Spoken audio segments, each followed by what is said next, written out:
I'm gonna push all these buttons, Fred.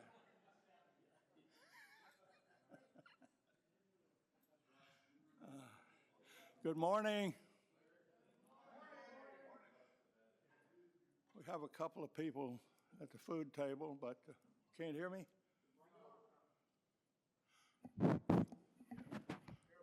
Good morning. Can you hear me now? Okay, welcome everybody to Men's Coffee again. We have some new people here that, at least 3 new people, I think. Are you new here for the first time? Stand up and tell us who you are.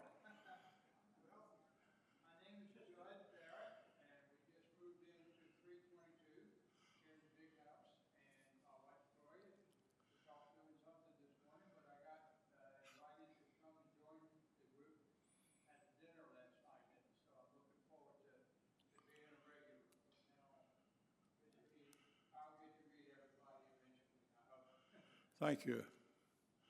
Here's someone in the back here wants to. Hi, my name is Jim Screw, and I moved in the middle of May. I'm up on the 4th floor in quarter to 3. And I think I've talked to several people here about giving a talk sometime in the fall. So I decided I better come in and check out the room. Thank you. Who else? I thought there was one more.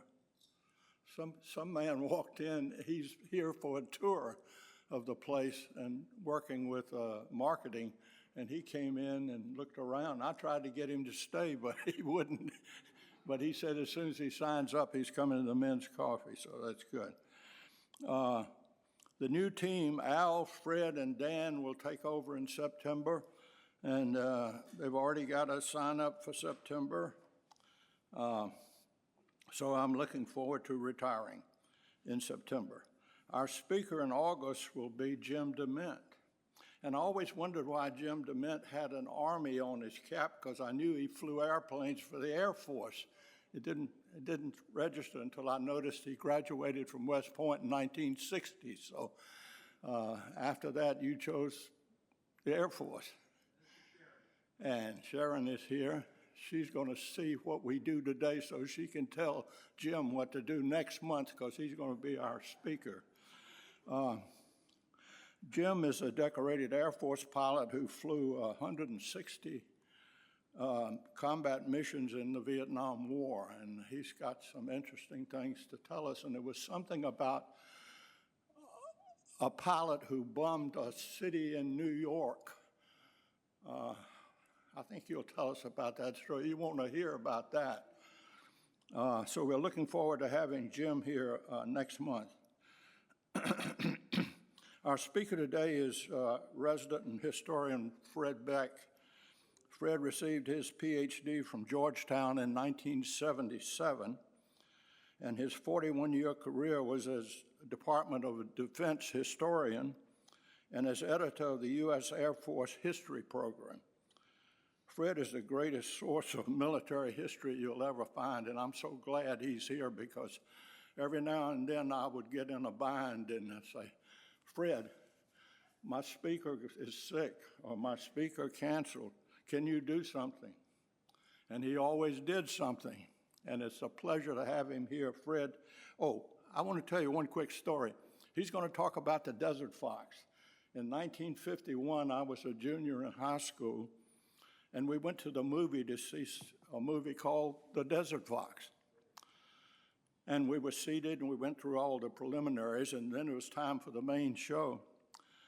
And the picture came up on the screen with some British commandos rowing a raft going onto the beach. No credits or anything, it just started. So we all hollered. We knew the guy who did the projections. Charlie, you got the damn wrong reel on. And it kept going, Get the right reel on, Charlie. Well, it was the first movie we had ever seen that started out with no credits. It was just into that attack trying to get Rommel. And Charlie never forgot that we gave him a hard time for about 5 minutes and messed up the beginning of the movie, but it was weird. Fred, come up and tell us about Rommel.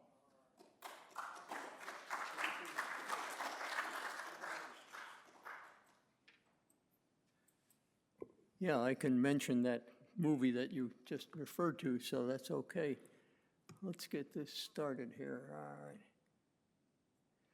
All right. What you see there on the screen, the palm tree with the swastika symbol in the middle of it, that constituted the logo of the Africa Corps when it went to work in North Africa, and this particular symbol was stenciled on the side of all the vehicles and a lot of the other boxed equipment as the Africa Corps proceeded in its work. But let's get to the history of the man. And he was a quite ordinary fellow, not one of the nobility, which put him in sometimes some Dutch or some hard times with in fact, with many of his own officer colleagues who looked down on him because he didn't have a fun in front of his last name.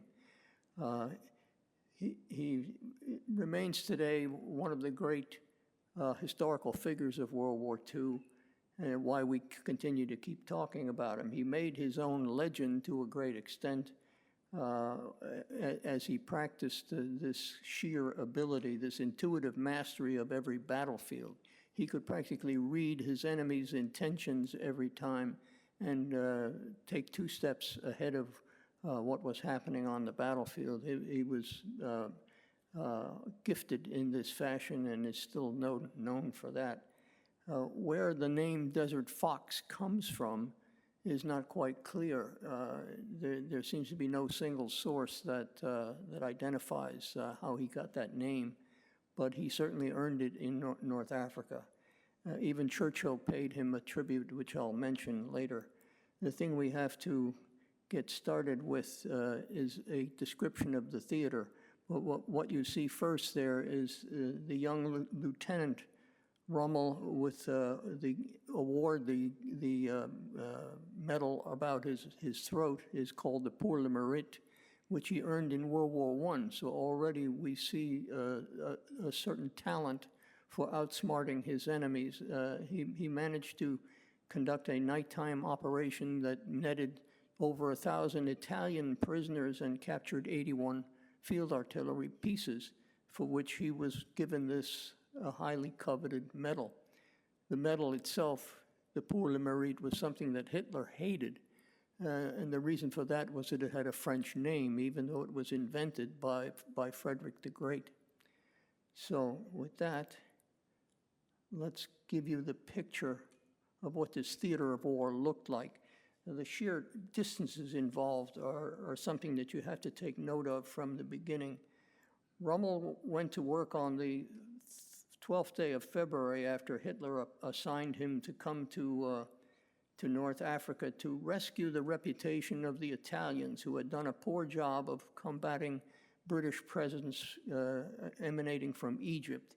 And the Brits had managed to bring to defeat several Italian military formations, and the entire Italian 10th Army surrendered at the base of the Cyrenaican Peninsula here, the Gulf of Sirte.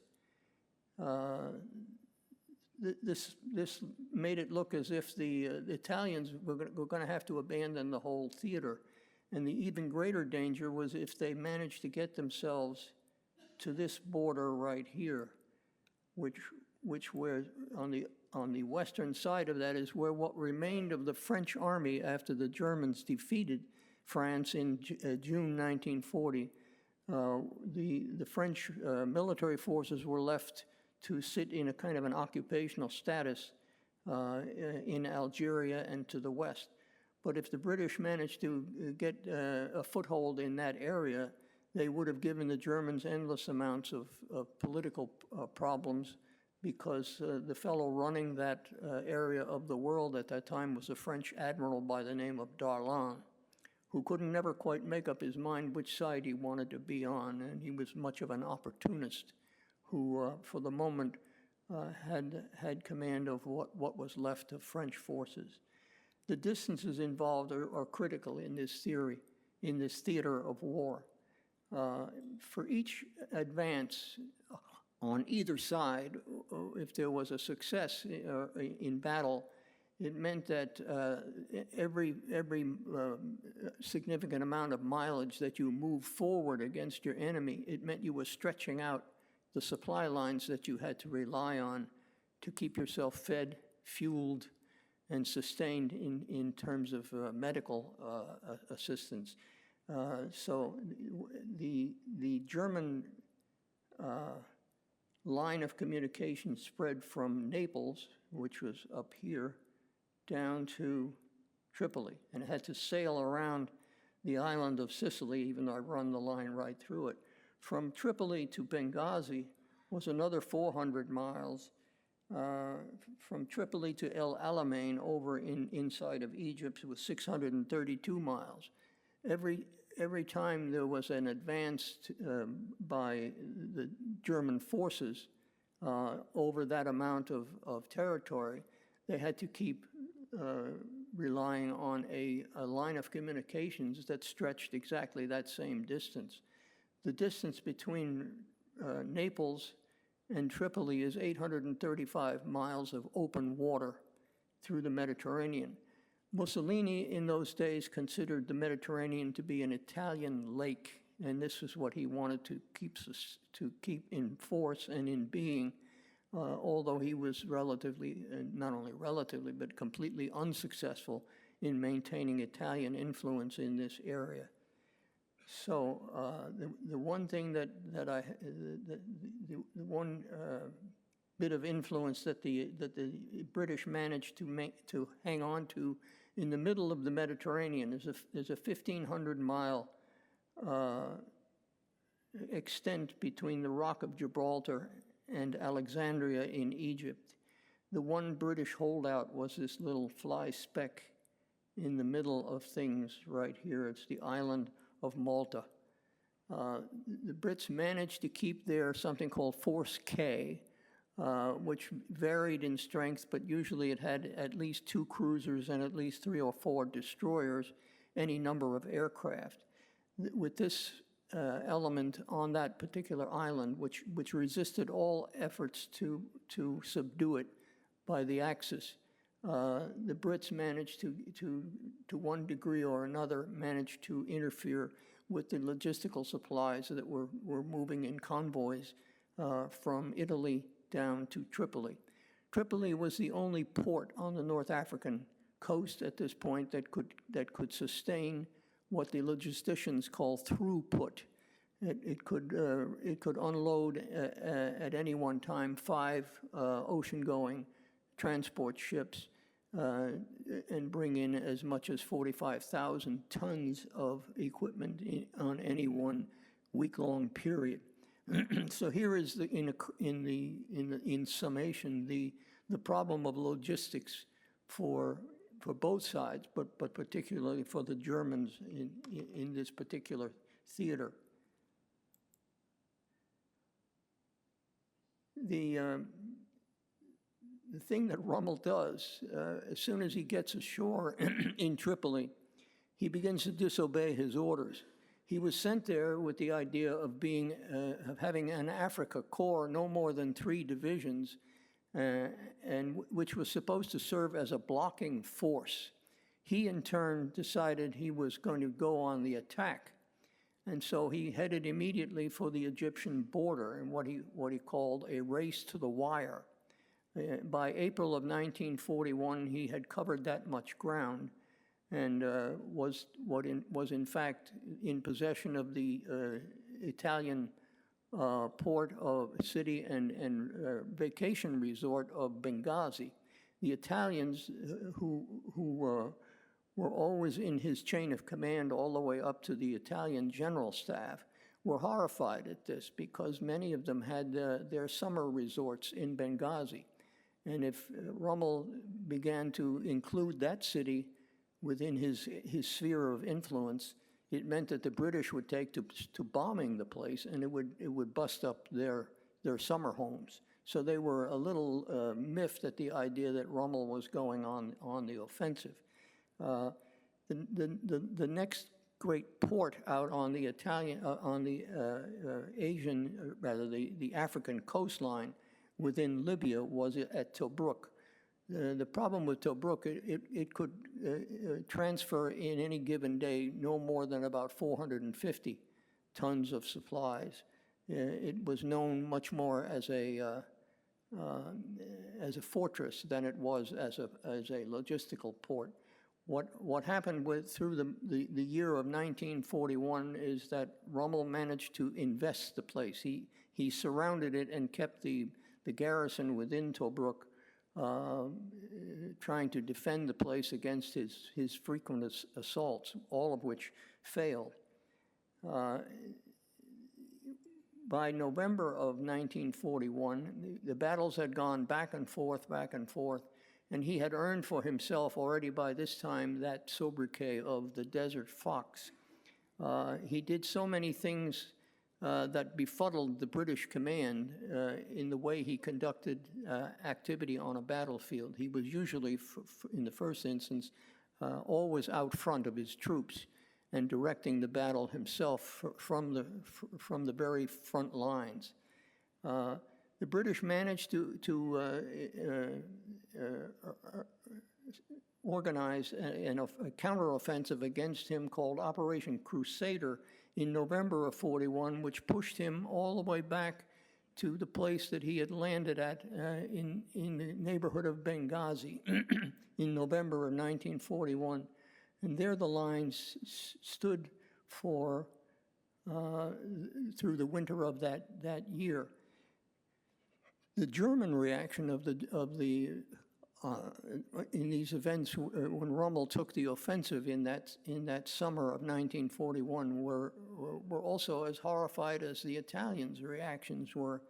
They send down to intervene with Rommel in April of 1941 to tell him to rein it all in. Let's not conduct such offensives that we are not equipped to supply you as you are gaining more and more territory.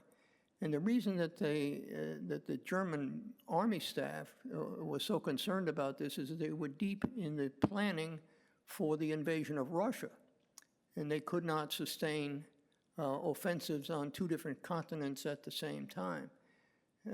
Opinion among the German staff was mixed and sometimes conflicting, because many of these German military figures decided that they could handle Russia and the continent of Africa at the same time.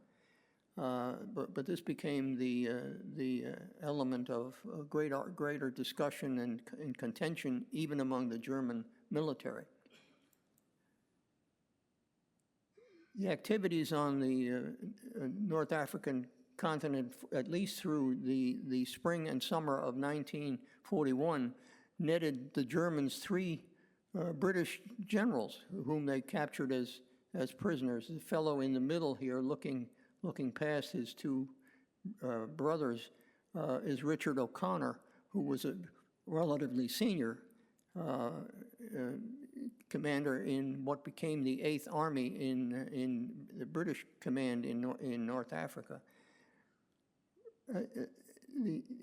Rommel always had the reputation of leading from the front, and you see the picture of him is in one of his staff cars that he was always moving in, sometimes behind British lines. On one occasion, one of these cars with him in it pulled up to the front of a large hospital tent, manned and cared for by an Australian surgical team. Rommel got out of the truck, the staff car here, went into the tent to find the chief surgeon. And when he found him, he said, "Do you need anything?" And he knew for a fact that he could help supply medical equipment if he could possibly do it, because the contention was in this theater, the surgeons would take care of the wounded on both sides. The prisoners were usually, or wounded were usually triaged, and the surgeons would treat their own nationality first, but they would also take care of the wounded from the enemy side as well. And that's the reason for Rommel's activity in this particular case. Rommel's ability to move about the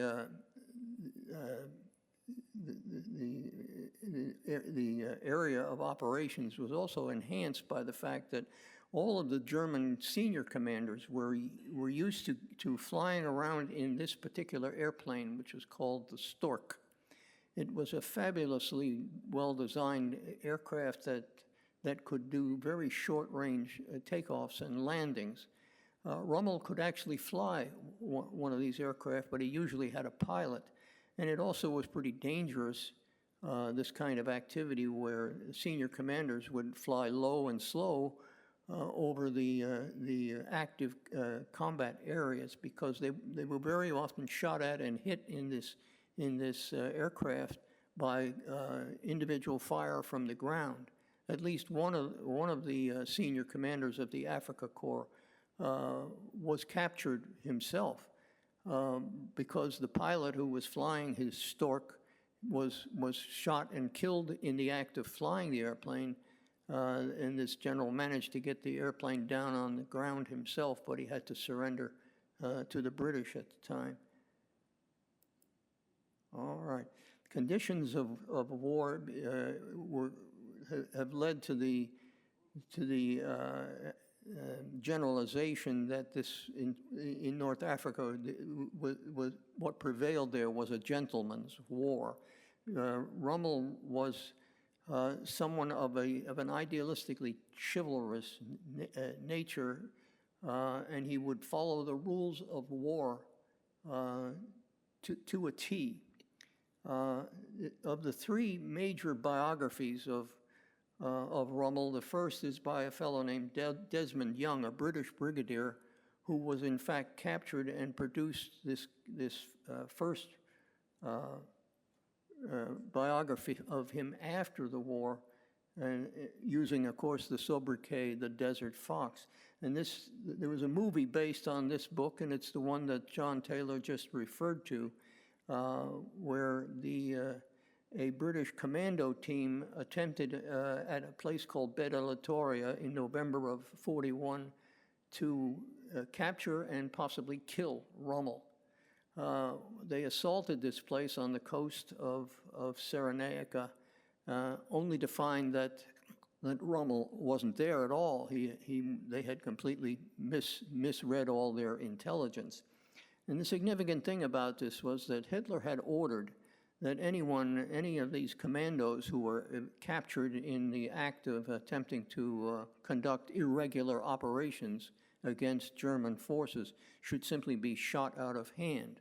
A number of these fellows, in fact, were killed in this failed raid. Rommel made sure that they were all buried with military honors.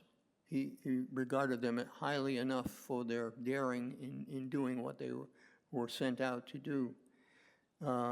There was no political element, SS or any Nazi party political officers accompanying Rommel's headquarters, not until later in the commitment here. But the propaganda that emanated from the headquarters of what is now the German Panzer Group, of which the Africa Corps was only part.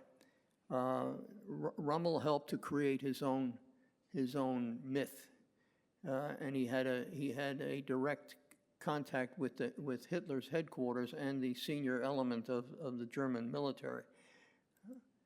The historians who continue to attempt to examine the life of Rommel, the first one is followed by this title, The Trail of the Fox, by David Irving. Irving is known as a bad boy among historians who have undertaken various aspects of history of the Third Reich and the Second World War. But what he did was emphasize a great deal more how much Rommel was committed to manufacturing his own myth, and how he willingly contributed to all this. He never adopted any attitude in favor of National Socialism. In fact, was rather opposed to this political force that was at large in his own country. But he certainly made a career out of the military assignments that he got. The last and third of the the more recognized military histories, military biographies, is what is now considered the standard one by David Fraser, who was a British brigadier, and it is more heavily into the military aspects of the career. When you consider the events and the character of the war in North Africa, you have to consider the fact that it was very current there every evening at just before 11 o'clock at night. They would come over a very powerful German transmitter outside of Belgrade, which reached the entire area of North Africa. And every one of the troops there would, both sides, on British and German sides of the battle lines, would stop to listen to a rendition of Lili Marlene. And I'm sure all of you have heard the haunting notes of that march tune. The lady who sang it, Lale Anderson, didn't like the fact that it was done in a march tempo, and she wanted to do it in a much more romantic variation. But she was overridden, and she had to keep her job as a singer by simply doing what she was told. So, at any rate, the types of equipment that are in use are only to be mentioned in passing. The German equipment was slightly superior, and particularly the tank at the lower left on the bottom, the Panzer IV. If you look at the types of units that are on the British side, on the right side, there's the Matilda and the Valentine. Both of these were very heavily armored, and they protected their crews very well. But if you look at the main gun on each of these units here, these tanks, it's a 40 millimeter. That is a very lightweight, two-pounder main gun, which did not do particularly well against the 75 millimeters weapons that you see on the German side. This is the Crusader tank, equally well armored, but again, they've equipped it with a two-pounder that is a 40 millimeter cannon as its main weapon. The types of tanks that are sent against each other are not to be too heavily considered. It's the way they are handled and the way they are commanded in battle that is the key thing. And we can make some comments on that. The last thing you have to consider is the armaments that are being fired at each other in this theater of war. The most effective anti-tank weapon is actually an anti-aircraft cannon, which was the famous 88 millimeter artillery piece that could easily demolish any of these tanks sent against it, including some of the earliest ones, American ones, that were sent into action in North Africa. As far as the support from the Air Force, the Luftwaffe, this became something of a divided effort, because everything sent into the Mediterranean theater was always considered to be a reserve element for the forces that were committed after June of 1941 in Russia. whatever strengths were left anywhere else in the German held areas, the forces were always being bled off when the demands of the Russian front, in fact, produced the requirements in German military attempts. There were some propaganda successes in North Africa, and one of them was this fellow right here. His name is Joachim Marseille. He earned the nickname the Star of Africa. He was one of those young men who managed a record in North Africa that was amazing to listen to. On one day, the 2nd of September of 1942, he managed on that one day to shoot down 17 aircraft. These were accredited. The problem was, by the end of that month of September, he was dead. His own airplane had managed to kill him. The engine caught fire and was spewing oil all over the front of his windscreen, and he managed to get the airplane, a Messerschmitt, a Bf-109, back over his own airfield. He bailed out, but he struck the tail fin of his aircraft, which knocked him unconscious, and he fell to the earth. So, but he too still has, in the history of air power, this is a name that is still conjured with, Joachim Marseille. That little holdout that I pointed out, the island of Malta in the middle of everything, against all odds, it managed to hold on with a small naval force, Force K, and it continued to send out every time there was a German convoy, a flotilla of supply ships headed toward North Africa. They managed to intercept it, and we'll get into how they did that in just a minute. The Royal Air, the Second Air Fleet, with 2 air corps in the Luftwaffe, in January 1942, were deployed in the Mediterranean to reduce Malta to something that left it completely ineffective. The picture that you see there is one of the arresting images of the Second World War. It's a German bomb hitting an ammunition ship, which had to be sunk at harbor to prevent the whole load from exploding after this piece of German ordnance hit that vessel. Now, how did they do this? How did Malta, Force K, actually know when there was a German convoy coming? And it was only after the war in 1974 that there were revelations about how the Allies managed to read German strategic message trafficking. And in the case of North Africa, there was one individual whose name, Karl Heinrich von Klinckhoff-Sturm. If you can wrap your tongue around that, you will only take note of the fact that this fellow was a lieutenant colonel, then a colonel, promoted to colonel at the time. He was Rommel's quartermaster in Naples, and he was one of the more busy fellows in the entire service to the Africa Corps. Got it?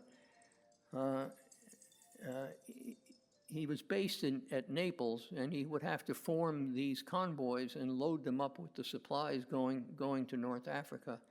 And one of the things he did that became necessary was when these ships and this wherewithal got to Tripoli, which is where they were to be unloaded, there were labor gangs that would have to know in some detail what was in those ships and which ships were carrying which kinds of either munitions, other types of supply, and so on. And what he would do in order to make this system work properly, he would radio the ship's manifests down to Tripoli. so that the people with the labor gangs in Tripoli would be ready to start unloading the ships.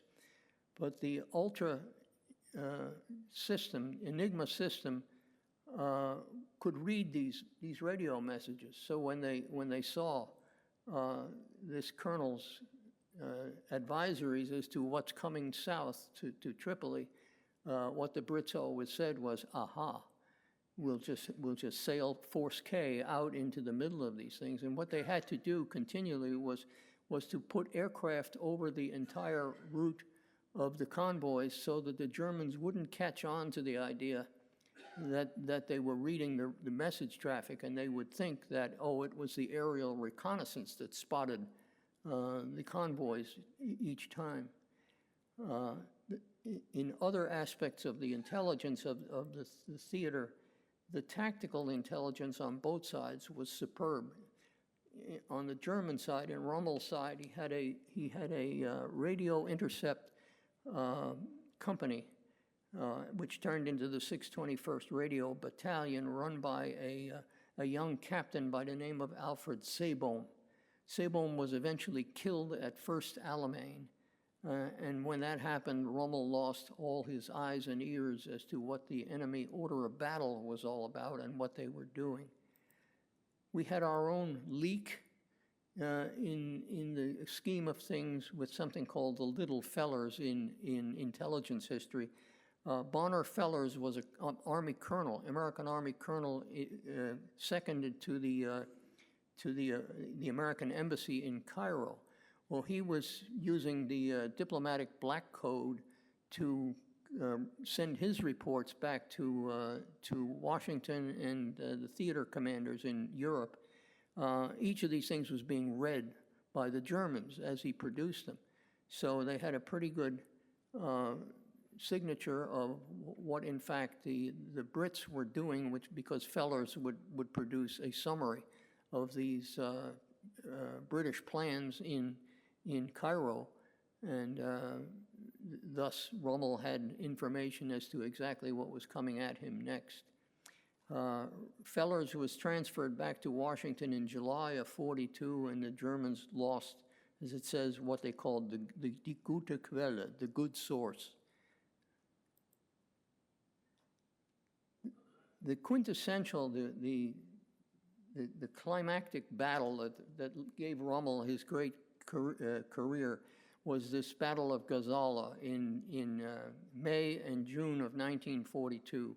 And what you see here is Rommel. This is typical Rommel, the great run around the left wing of the British position at Gazala. The British line, such as it was, extended from the little town of Gazala up at the top down to something called Bir Hakem.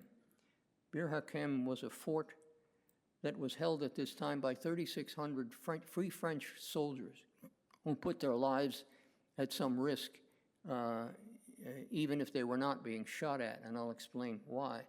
Rommel initiated on the 26th day of May this, on his side, the right wing wheel around the British position and into what was called the cauldron, in a melee, a huge confused battle in which Rommel put himself right in the middle of it. He was desperately in need of supply. One of his panzer divisions ran out of fuel while this whole operation was in train, and what Rommel had to do, he had to attack the British position from the rear along this trace here and to open up the supply lines that would necessarily feed his armies before in the eventual outcome of this battle. It was considered his signature performance in this North African experience. It was one of the places where they first ran into what Lend-Lease was giving to the British, the M3 Grant tank, which was a very poor design, if not disastrous. It was a tank that, the significance of it was that its 75 millimeter gun could match anything the Germans had. But in order to aim it, you had to turn the whole tank around. The battle was of such consequence at this time that Rommel made the cover of Time magazine on the 13th of July in this country. The outcome of it was that he bounced right up here to this Tobruk fortress, which he had attempted to overrun all through the year of 1941. He did it on the fly in June of 1942. And on this occasion, he overran the Second South African Infantry Division and took all of its members prisoners, including his officers. When the officers walked into the prisoner of war cages, they insisted to Rommel that this was a black unit, black soldiers commanded by white officers. And the white officers said, you must segregate these black troops. We may not be in the same prisoner of war cages with them. Rommel said, oh, no. They bore the same brunt of the battle as we did and you did. We will all go into the prisoner of wars together. They will be fed the same as everybody else. This was another famous instance in the career of Rommel. What this set up was something called the Gazala Gallop. The Eighth Army retreated in great haste and confusion, disarray, all the way back to a secure position at a little railroad stop on the line of the train going to Cairo at a place called El Alamein. The attitude was that the Germans were going to prevail in the theater. Mussolini saddles up his favorite white horse, Atalantico, comes down to Benghazi and rides this horse in great triumph through the streets of Benghazi. The situation does not remain in German favor very, very long. Plan East was something that even Rommel thought was going to be the next great events going on in his career in North Africa. Plan East was something that the Germans were planning for the entire eastern tier of Europe. And it thought the German staffs estimated they would carry their military forces all the way to the Caspian Sea, and that Rommel might prevail and meet them, join up with them, coursing all the way through British and French holdings in the Middle East, including established oil refineries and other industrial infrastructure that would have allowed the Germans to prevail in this entire area of the world. It turns out this is way beyond what Germany could manage at this point, but they do allow and plan for a last stand in Tunisia. And what shows up there is this fellow Walter Rauff, an SS lieutenant colonel, who begins to extend the Holocaust into that area of the world where Rommel had never permitted SS presence in his area before this. But in any case, he wound up escaping to South America and never was brought to justice. So let's go to the end here. Of the two battles that finally ended the German presence in North Africa, the first was at El Alamein, and before that, this picture's in here just to let you know that the youngest man ever to receive the Knight's Cross of the Iron Cross, the highest decoration that the Germans gave during World War II. The youngest fellow ever to receive this was one who was under Rommel's command at this time. But first Alamein, you see the Afrika Korps is attacking this area right here at Alam Halfa. And Rommel fails to take Alam Halfa, has to retreat to static positions after that.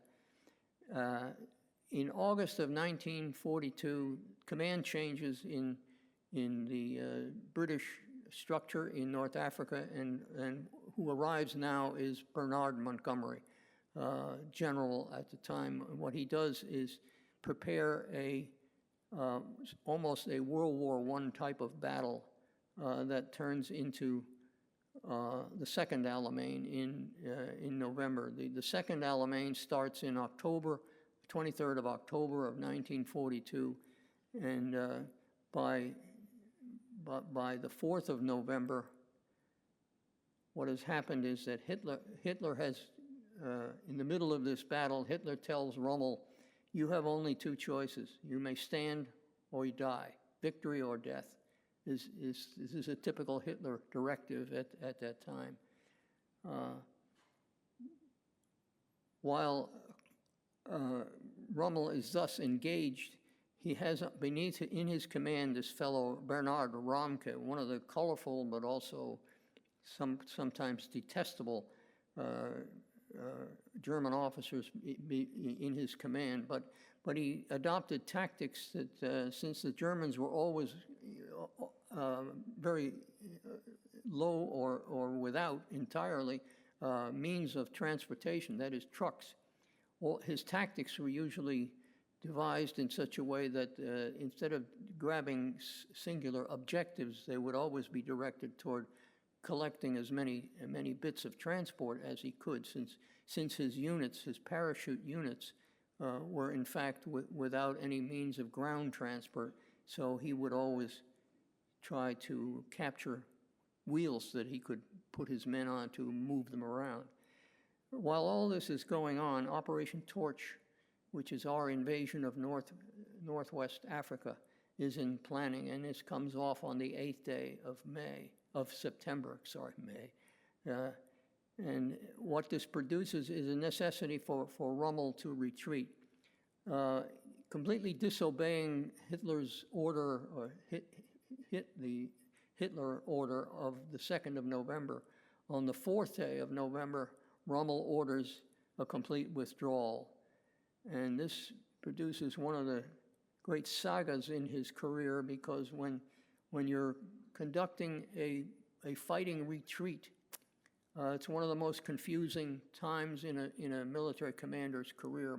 Rommel brings it off successfully, and you can see the waypoints as he moves the entire now Panzer Army Africa, which includes German and Italian divisions. He winds up in a 1,500-mile march across this very convoluted terrain. He gets all the way to Tunisia. And that's where the Panzer Army Africa is eventually defeated, but not before at this point right here, as I'm trying to draw the circle.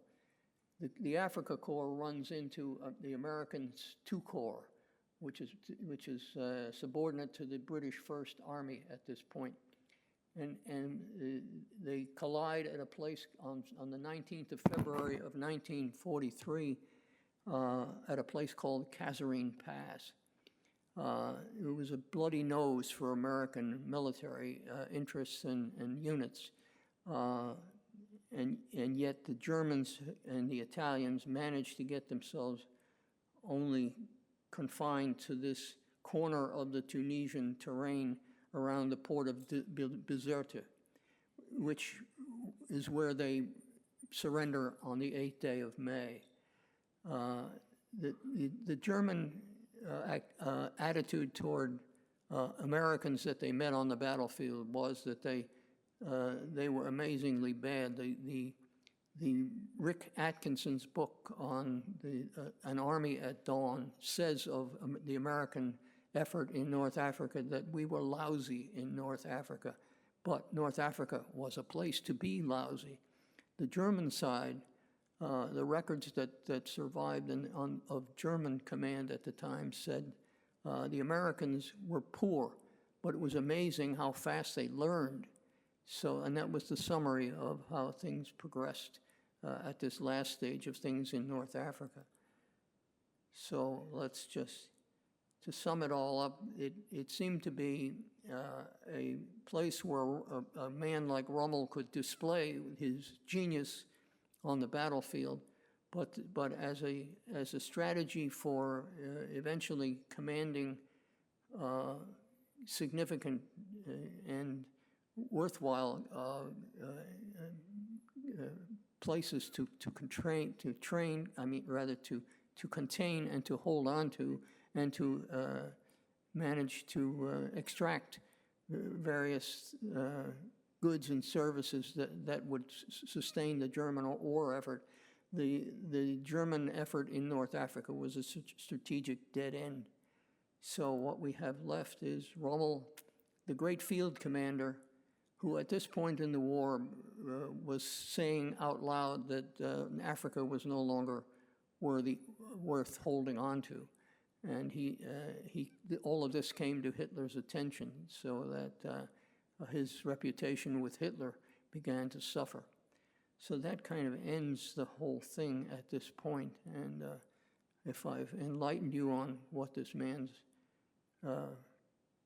reputation is, then okay, you have to go on some more and read some more. There's still commentary of all different colorations on Rommel's career, and I recommend it because even today, his mastery of what we call blitzkrieg, which is actually combined arms warfare, it is still the heart and soul of the American Army today.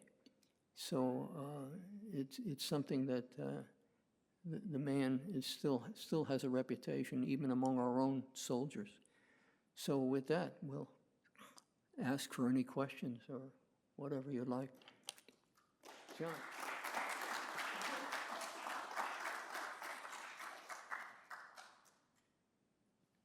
Anybody have a question?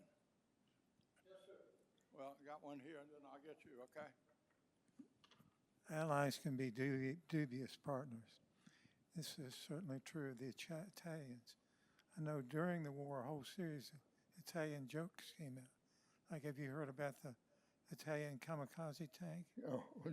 1 forward and 4 reverses. Yeah, right, yes.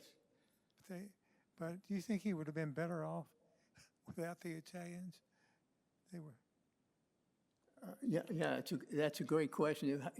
How much Would Rommel have been better off? would Rommel have been better off without the Italians in the theater?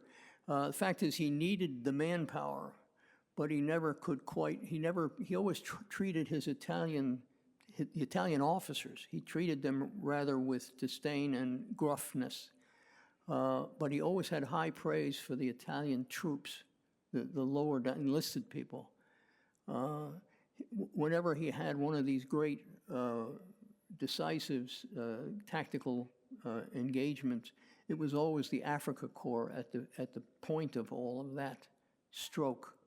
A couple of armored divisions, Italian armored divisions, he put some more trust into.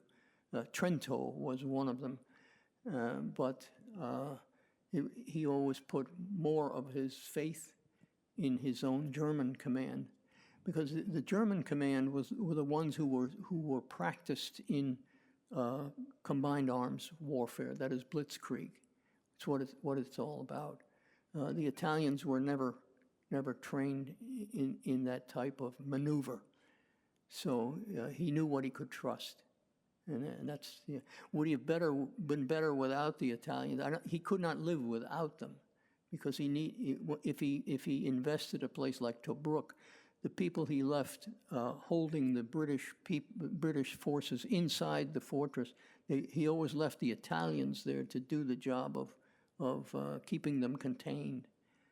So this is the type of thing that almost by necessity he had to dole out forces that he could trust. So yeah, that's a good and still open question, though. Could he have done better without them? Yeah. Oh yeah. Yes, was Rommel finally killed by Hitler? Yes, you get ahead of the story that I've given today, but Rommel sent two officers on the 14th of October of 1944, after after Rommel had been injured severely in an air attack, and he was at home recovering from all this. He had done all right. What happened in between here was the July 20th attempt on Hitler's life. And what was found out in the Gestapo investigation afterwards is that Rommel was not part of the conspiracy, but he knew about it. And his name was on the lips of many of the conspirators, because if they had been successful, they wanted to appoint Rommel as the head of the entire German armed forces. And this became known to Hitler. So Hitler sent two of his toady officers to his home on the 14th of October, gave him a choice of taking poison or having to sit through a state trial and then condemnation. Rommel opted for the poison because it meant that they would do nothing. His wife and his son would be safe. So that's how he reacted to the offer that was given to him, and it's why his story ends in tragedy by all the biographers that approach to get to delve into his existence and his career. So yeah, Hitler in fact caused his execution. No lie about it. Yeah. Anyone else? Thank you for coming, and thank Fred for the nice presentation.